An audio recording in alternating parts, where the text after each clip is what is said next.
Hello students, let's start. तो हम लोग का आज का टॉपिक है डिफिशियंसी डिजीज है। डिफिशियंसी डिजीज में होता है कुपोषण जनित रोग। मतलब हमें पोषक तत्व क्या क्या होता है? Protein, carbohydrate, fat, vitamin, mineral, ये सभी न्यूट्रिएंट्स हैं।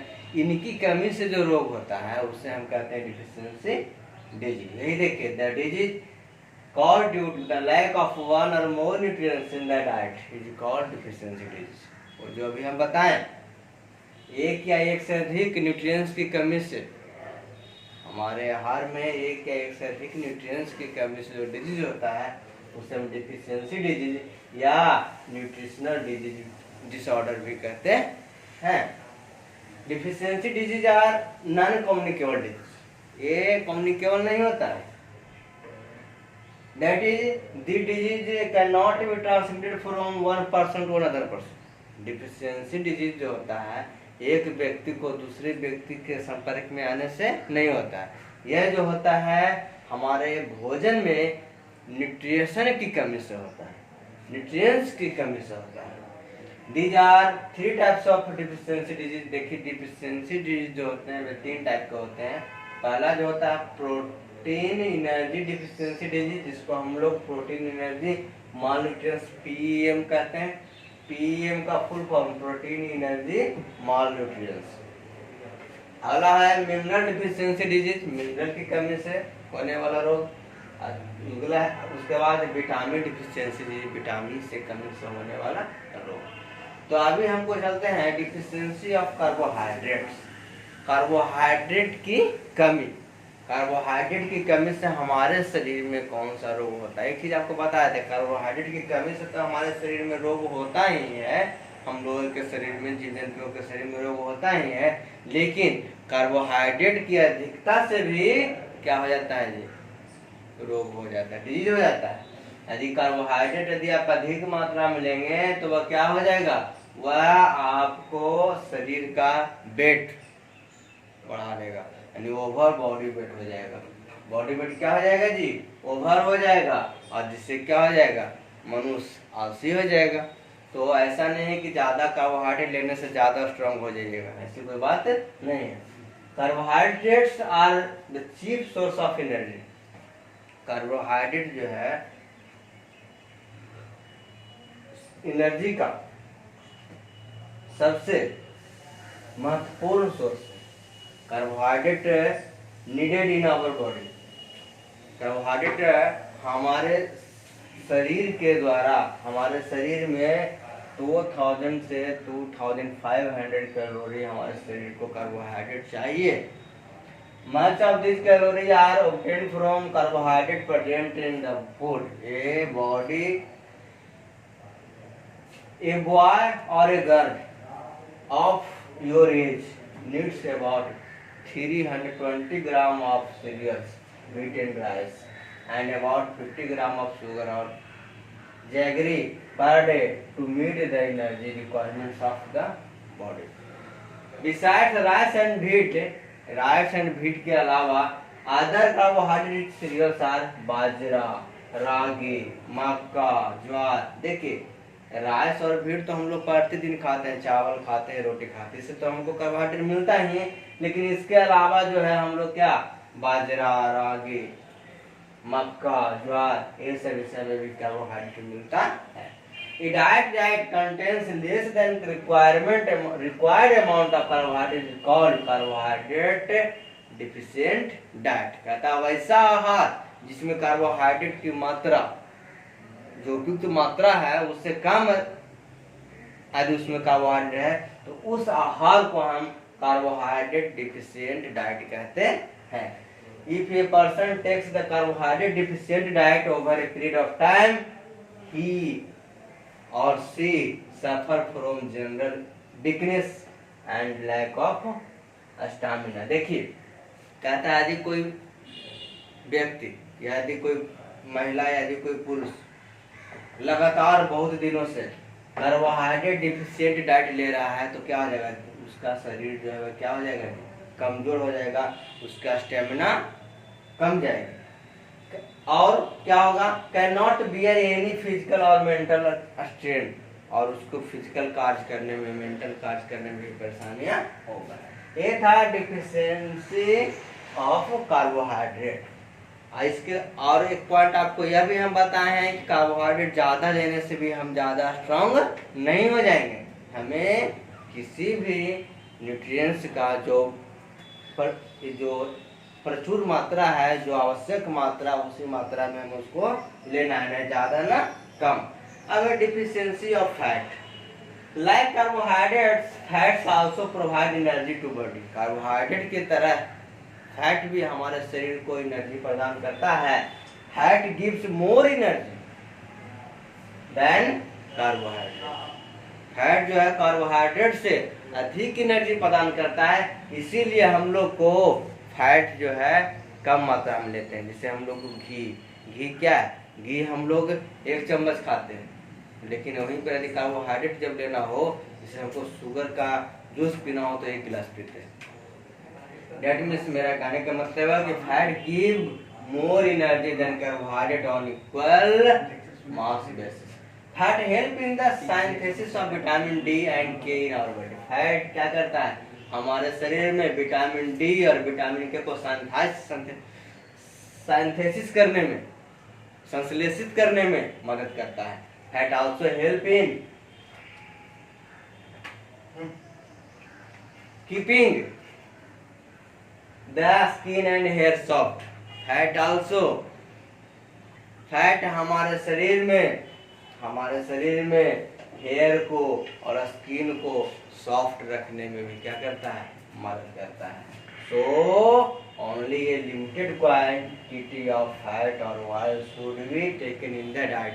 इसलिए हमें अपने आहार में लिमिट मात्रा में ही फैट या ऑयल लेना चाहिए। यदि अधिक मात्रा में फैट या ऑयल लेंगे तो क्या हो जाएगा, ओबेसिटी हो जाएगा, मोटापा बढ़ जाएगा, है ना।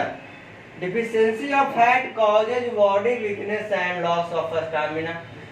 एक्सेसिव इनटेक ऑफ फैट या oil is very harmful to our body. The excess fat gets deposited in the body tissue and cause obesity. Obesity leads to heart disease and high blood pressure. जब हमारे शरीर में access fat store हो जाएगा तो मोटापा बढ़ जाएगा। मोटापा बढ़ने से बहुत सारे बीमारियां, जैसे कि हार्ट डिजीज हो जाएगा, आपका ब्लड प्रेशर का बीमारी हो जाएगा, ये सब भी हो जाएगा। तो हमें फैट्स लिमिट मात्रा में लेना, ना ही ज़्यादा ना कम। ज़्यादा भी लेंगे तो वो हमारे लिए हानिकारक है, कम भी लेंगे तो हम कमजोर हो जाएंगे, स्टैमिना कम हो जाएगा मेरा। अब डिफिशियंसी ऑफ प्रोटीन। प्रोटीन की कमी से हमारे शरीर को क्या प्रभाव होगा। तो proteins are required by the body to form new cells and tissue and repair the damage one. Protein हमारे शरीर के लिए बहुत महत्वपूर्ण है। प्रोटीन को बॉडी बिल्डिंग न्यूट्रिएंट्स कहा जाता है। प्रोटीन डैमेज टिश्यू को, डैमेज सेल्स को रिपेयर करता है, उसको मेंटेन करता है। Protein helps in the body growth. Protein deficiency leads to severe malnutrients in children. बच्चों में प्रोटीन की कमी से प्रोटीन जनित रोग बहुत सारे होते हैं। प्रोटीन कुपोषण जिसको हम लोग कहते हैं, प्रोटीन की कमी में कुपोषण से बहुत सारे रोग होते हैं। जैसे आप लोग देने में बच्चों में होता है ज़्यादातर क्वासिक्योर होता है, मरासमस होता है। ये जो 2 डिजीज है वह पीएम, प्रोटीन एनर्जी मालन्यूट्रिशन से कहा जाता है। मतलब प्रोटीन की डिफिशियंसी से सब डिजीज होता है। दोनों ज़्यादातर डिजीज होते हैं बच्चे में होते हैं।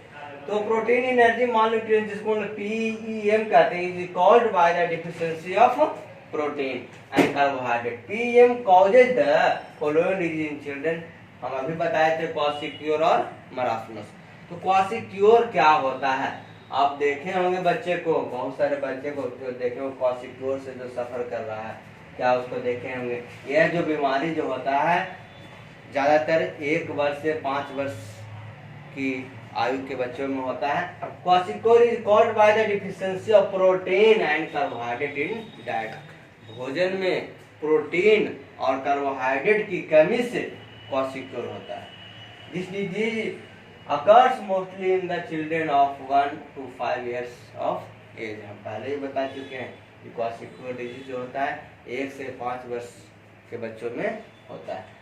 ए child suffer from kwashiorkor when he is not feed on protein rich mother's milk. इसको हम यदि बच्चे को माँ का दूध प्रचुर मात्रा में नहीं मिलता है तो वह बच्चा क्वाशिक्योर डिजीज से ग्रसित हो जाता है। The child suffering from kwashiorkor show the following symptoms. उसमें बहुत सारे लक्षण दिखेंगे। क्या क्या लक्षण दिखेगा देखिए, irritable with pathetic facial looks, skin cracks and becomes scaly, swollen abdomen and big legs, hair turns reddish, lower body weight and retarded growth। देखिए क्या क्या लक्षण उसमें दिखेगा। उसका लक्षण होगा कि उसका जो है शरीर, उसका जो स्किन जो है खुदरा खुदरा हो जाएगा। स्किन आपको देखिएगा तो उसका स्किन जो हो जाएगा लगेगा कि क्या फटा फटा जैसा लगेगा, है ना। स्वैलन हो जाएगा, पेट फूल जाएगा, उसका लेग्स कमजोर हो जाएगा उसका, इस तरीके से।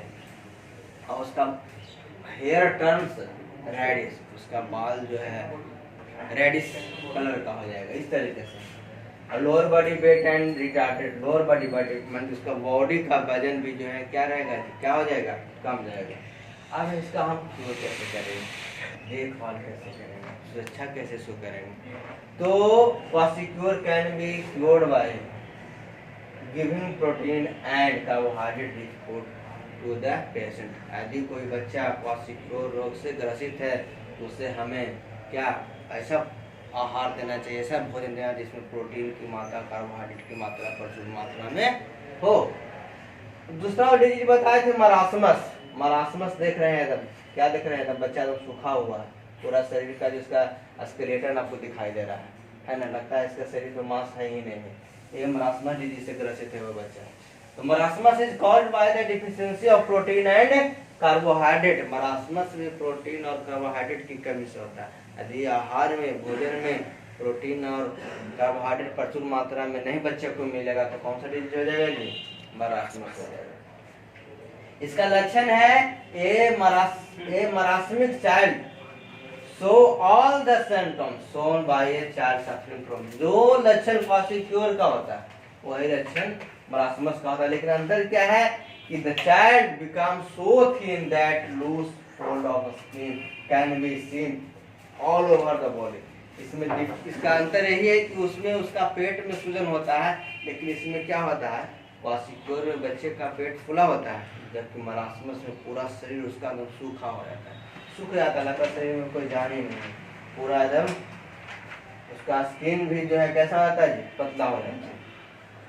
और मसल्स गेट वेस्टेड, उसकी मांस जो है एकदम शरीर पे मांस खत्म हो जाता है, सिर्फ हड्डी दिखाई देता है। ये है मरासमस का सिम्टम। तो हमें, मेरा कहने का मतलब हुआ कि बच्चे या जो भी बच्चे हो या बड़े हो, सभी को भोजन में प्रचुर मात्रा में न्यूट्रिएंट्स लेना चाहिए, जितनी आवश्यकता हो उतना लेना चाहिए, ना ही ज़्यादा ना ही कम। अभी आपको बताएं कि ज़्यादा लेने से भी हानि है और कम से भी हानि है। ज़्यादा लेंगे तो क्या हो जाएगा, ओबेसिटी हो जाएगा, और जैसे ज़्यादा कार्बोहाइड्रेट लेंगे, कार्बोहाइड्रेट ज़्यादा लेने से भी क्या हो जाएगा, ओवरवेट हो जाएगा। फैट ज़्यादा लेंगे तो क्या हो जाएगा, ओबेसिटी हो जाएगा। तो इस क्लास में, इस लेक्चर में बस इतना ही, फिर हम मिलेंगे नेक्स्ट लेक्चर में, और इससे रिलेटेड कुछ क्वेश्चंस भी होगा जो आप लोग को प्रोवाइड किया जाएगा, और फिर हम मिलते हैं नेक्स्ट लेक्चर में। That's all, thank you.